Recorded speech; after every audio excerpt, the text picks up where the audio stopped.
Shadows of Brimstone is a dungeon crawler for 1 to 5 players. It takes anywhere from 30 minutes to 3 hours to play and uses charts, dice rolls and card draws to generate a random and unique experience each time you play. The game uses relatively light mechanics and relies heavily on its theme, which fortunately it is absolutely dripping with. When the game was first made, its theme was restricted to a Wild West setting in which players would adventure through old mines, fighting monsters and gathering loot. Since then, however, Flying Frog Productions have expanded the game into the feudal Japan setting, a Viking setting, and a Spanish conquistador setting. Players can engross themselves in any one of these settings, all of which are well realised with a number of appropriately themed enemies, map tiles, and random encounters. The random encounters, in fact, are what really make this game, and there are lots of them. Each printed on poker-sized playing cards, they give a small bit of text that set the scene. Players will then take a test of some kind, more on that later. Vignettes provided by the encounters help build a story as you play through one of the many available adventures. At its best, these encounters can form a cohesive narrative that really elevates this game. For example, you might come across a shootout massacre, then later you may find some bandits, and then encounter some cursed treasure. These events easily link together in the player's mind to build a story where some bandits dig up some cursed treasure, don't heed its warning, and the curse exacts its toll, forcing the bandits into a shootout, where the survivors flee with the treasure, only to be caught by you, the player. This kind of emergent storytelling works beautifully, even when the encounters don't link together well and become a random jumble of nonsense. The game takes on this pulpy B-movie feel. An example of this might be your heroes find a bandit hideout right next to a rift in time and space in the middle of a mine filled with zombies. It really is wonderful nonsense that just never fails to bring a smile to my face. The encounters are similarly rich for each of the other settings, really helping to hammer in that theme of the setting you are playing. But it's not just the encounters. Each map tile, character, equipment, all of it adds to the theme. And we haven't even touched on the best part of the game yet, other worlds. Each core set of Shadows of Brimstone utilises double-sided tiles. On one side you will find rooms depicting your chosen setting, Wild West, feudal Japan, etc. However, on the other side you will find a completely different artwork depicting an alien otherworld. And throughout your games you will travel through void gates to visit these other worlds. In addition to the core set's other worlds, there are also multiple expansions, each delivering its own otherworld, offering a unique setting and experience with its own special rules and, of course, theme. And once again, the game excels at realising a theme.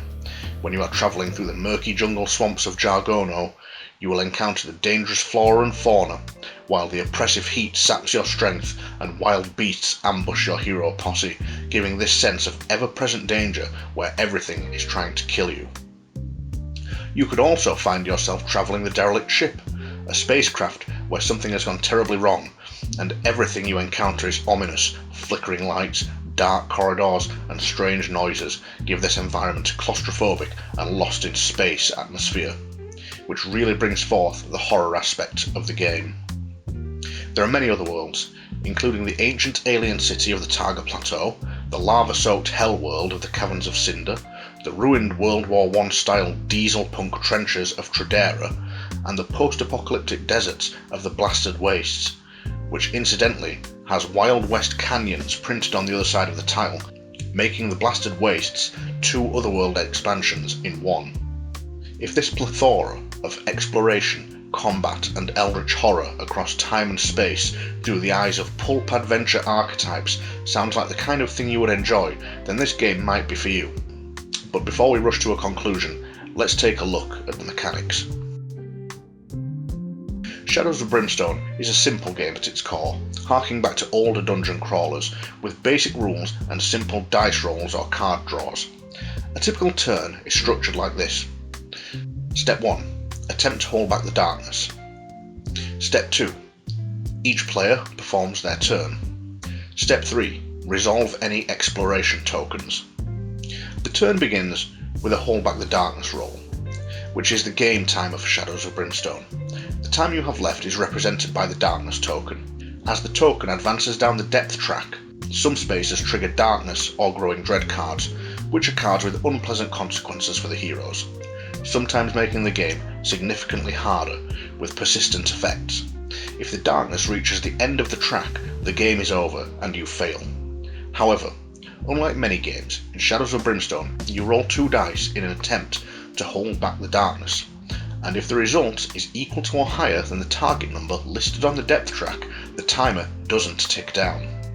But that's not all. The deeper the heroes travel into the mines, the harder it becomes to hold back the darkness.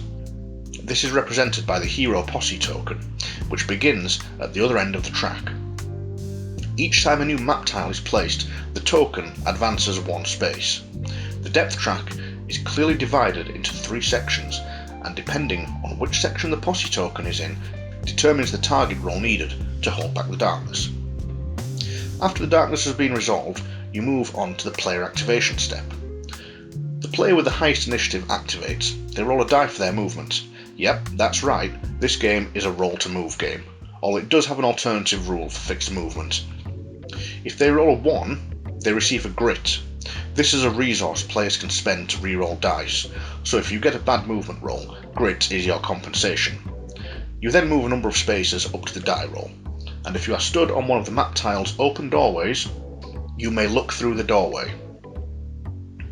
To look through a doorway, you simply draw a card from the relevant map deck, find the matching tile and connect it to the board.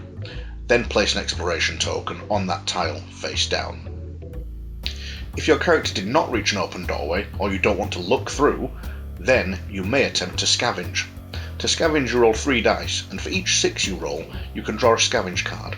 Scavenge cards can give you valuable loot, or sometimes nothing, but be warned, sometimes you may draw a card with negative consequences. However, all scavenge cards reward you with experience points, so it can be worth doing even if you take a few points of damage in the process. The player activation step then continues with the next player in the initiative order taking their turn. After all players have taken their turn, you move on to what is called the exploration step. This is the final step of the turn. First, check if a hero character is on a map tile with a face down exploration token. If there is at least 1 hero on the tile, flip the exploration token face up. The exploration token will tell you how many exits are in the room, if there is a void gate in the room, which allows you to travel to one of the other worlds, what kind of event is in the room, be it a fight or random encounter, or the accursed growing dread encounter.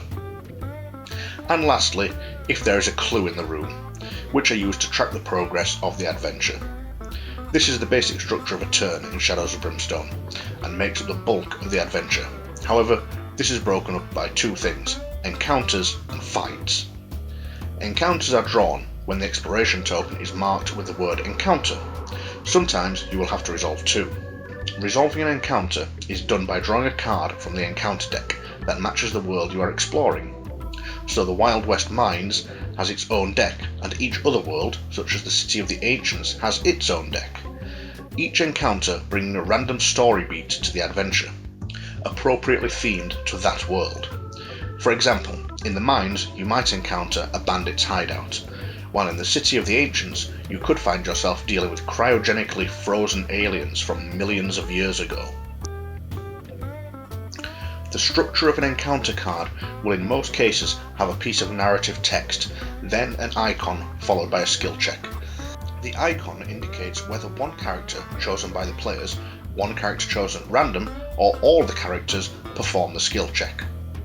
To perform the check, you roll a number of dice equal to the value of the skill given, and to succeed, you must roll equal or higher than the number listed. After rolling the dice, you read the resolution text. A success usually rewards you with experience or loot, while a failure often leads to wounds, sanity damage, or some other unpleasantness. Next we have fights. Fights bring the action to the adventure, and can be triggered in a few ways, but most commonly through exploration tokens. When a fight starts, players draw a card from the threat deck.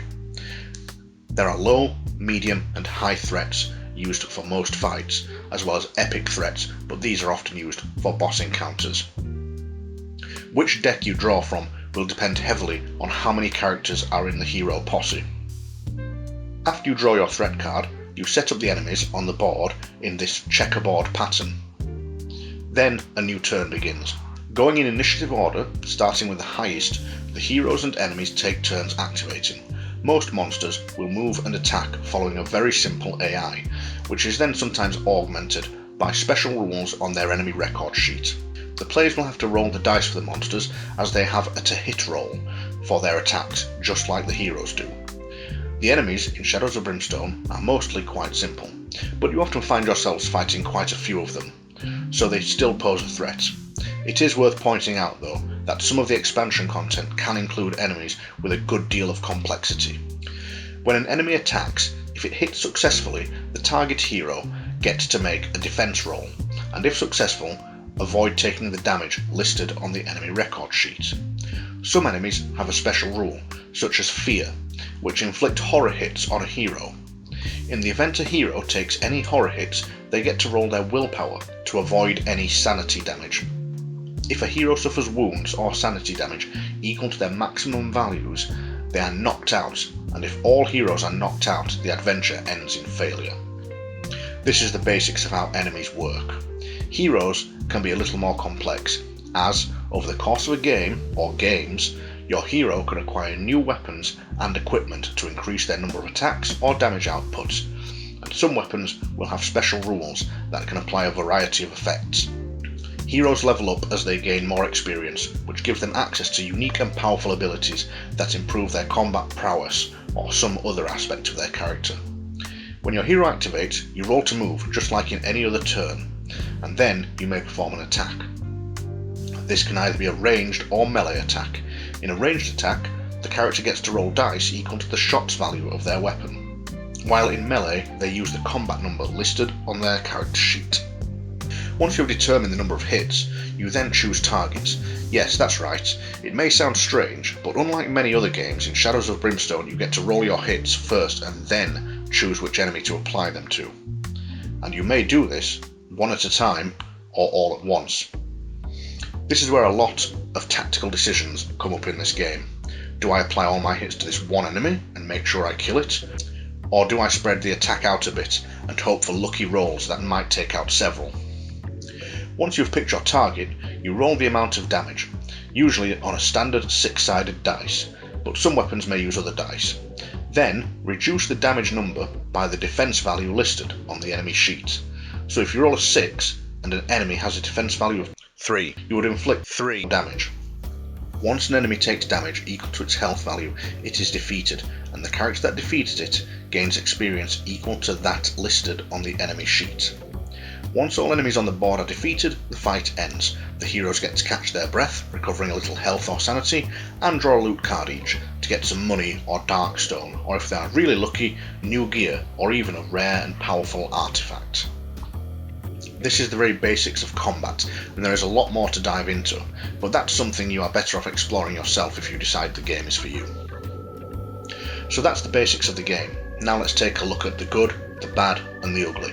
What I like about the game, what I don't like, and parts of the game that can be good or bad, but oftentimes are quite clunky. The good. Theme and variety. The theme and variety of this game surpass any other game I've played. No other game lets me be a rootin' tootin' lawman in the Old West, fighting off bandits and tribesmen one minute, and the next minute finding myself in an ancient frozen wasteland being attacked by giant robots. There is something here almost everyone will be drawn to when it comes to theme, and of course if cowboys aren't your cup of tea, there's samurai, Vikings, conquistadors, and even a military strike team of aliens you can play as. This is the highest selling point for me. The thematic nature elevates the game beyond what it has any right to be. Couple this with the character's progression system, which although I didn't talk about it much, provides you lots of different ways to play and build a character, which makes for a great ongoing experience, where after finishing one adventure, you want to plunge into the next one, because with just a few more experience points, you'll be able to level up and get that new skill you've had your eye on. Another good point to the game is that its basic rules are quite easy to learn. If you have kids who can handle the horror theme, they'll be able to pick this up pretty easily. The bad. Well, the original rulebooks for this game were pretty poor. but they have been revised in recent years, and the core sets of the game now include those revised rulebooks and revised miniatures, which were not great in the first printing of the game. But I suppose I need to talk about some actual relevant bad points. Well, honestly, the random nature of the game can be a turn-off. In fact, a few very unlucky adventures has led me to shelving the game for a while on some occasions. Because everything in the game is determined by dice rolls and card draws, it can lead to a truly frustrating experience where you just can't hit an enemy. Or if you do, your damage roll is too low to get through the defense. This is what I call artificial difficulty, where a game is not actually hard. You can use the perfect strategy, but you just keep rolling ones and get pounded into the dust because the game rules do not provide enough or effective means with which to mitigate the random elements. Honestly, I've had some games of Brimstone where I fail every single Hold Back the Darkness roll, and there's nothing more disheartening in this game than seeing the timer tick down while the game hits you with punishing negative effects, and you slowly realise you have spent 2 hours fighting through the mines to find out you have almost no chance of success due to a random timer. That being said, sometimes the random nature of this game goes completely the other way, and you will absolutely breeze through an adventure, destroying everything in your path like some kind of Wild West god. It really is a game of swings and roundabouts. The ugly. Shadows of Brimstone can be an ugly game, to say the least. That's not necessarily bad, kind of like your pet pug. It's not winning any beauty contests, but you love it all the same. Shadows of Brimstone begins as a simple, straightforward game with just the one core set. Not a lot of ugly, but to be honest, if you only have one core set, the game is nothing special. I'd maybe even say it's subpar when compared to many other dungeon crawlers out there. However, as you expand your collection, the game really opens up, and that is where we get to the ugly side of things. The ugly, yet wonderful, side of things. Not only is it quite ugly, that to get a good experience of the game, I would say you need at least a core set and 2 otherworld expansions. I'd recommend the City of Ancients, Blasted Wastes and Tradera for challenge, theme and variety. But the game becomes more and more fiddly with each expansion you add. Each expansion gives you more map tiles, more cards, more tokens. Each will bring new status effects such as stunned, bleeding, poisoned. Enemies with new AI behaviours such as the shootout or assault ability, new map tile effects such as radiation spaces and lava spaces, acidic pools that can have different effects depending on whether it's day or night. If that sounds like a lot, well, that's because it is. The variety is amazing and really sucks you in. It's a good kind of ugly, but it's still ugly, as it is so hard to keep track of all the fiddly rules that just stack up. Here is a stack of quick reference cards for rule additions to the game. So as you can see, it can be hard to keep track of. But if you can figure out a system, I think it's all worth it. I spent a lot of time figuring out my organisation system for this game, to make it easy to play. I also stopped worrying about being too strict with the rules and decided if I mess up a rule or I forget something, just move on. At the end of the day, the game is meant to be fun, and if you spend all your time worrying about whether you got something wrong and burying your nose in the rulebook to make sure you got it right, you aren't going to have fun. It's not a competitive game, it's a wonderfully ugly cooperative game, and if you take a little time to really get to know Shadows of Brimstone, you may just have found a game you will treasure forever. Oh, also, the miniatures need to be assembled and painted. I'm fine with that, but it might be a pretty ugly part for some of you out there, so it's worth knowing. So the final rating for this game. I don't believe in rating games on some 1 to 10 scale that says good or bad, because you may find what I consider bad mechanics to be good mechanics, or what I consider to be good mechanics might be bad for you. And when it comes down to it, board games are driven by mechanics, theme, and in most cases, winning and losing. So I rate a game on how boring they are. It doesn't matter how sleek and well crafted a game's mechanics are. All that matters is how much fun I'm having with the experience. I have played games with well written, well crafted, and very well thought out rules that have been an absolute snooze fest, such as Letters from Whitechapel. I've also played games that are a clunky mess, such as Betrayal at House on the Hill, which I find to be an absolute delight. Shadows of Brimstone for me is anything but boring. Well, I hope you enjoyed this review. And even more, I hope it has given you an idea of whether this game is for you. There is so much to explore and discover in this game, and if it sounds like it could be for you, I'd say pick it up. But be warned, it can become a hobby in itself collecting this game, and not the cheapest one at that. Anyway, I'm bored of talking about this game now. Bye.